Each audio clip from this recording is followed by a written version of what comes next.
আসসালামু আলাইকুম। শুক্রবারে আবারও চলে আসলাম। ইলিশের চড়া দাম, ছোটো ছোটো ইলিশ মাছগুলো 800 টাকা দরে কেজি বিক্রি হচ্ছে। পাবদা মাছ আছে, ছোট মাছ, এই বল মাছ, এই ছোটো বান মাছ আছে, রুই মাছ, এই পাঙ্গাস মাছ বিক্রি হচ্ছে। ছোটো ছোটো ইলিশ মাছগুলো একদম 700 টাকা, 600 টাকা। ছোটো ছোটো টাটকা মাছগুলো অথচ বাজারে কিন্তু প্রচুর ইলিশ ধরা পড়ে, অনেক ইলিশ।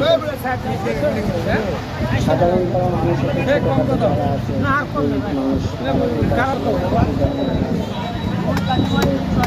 দূরের কথা কিনতে ইচ্ছা করে, কারণ যে পরিমাণ দাম, দামে কি আর আসলে কিনতে যাবে?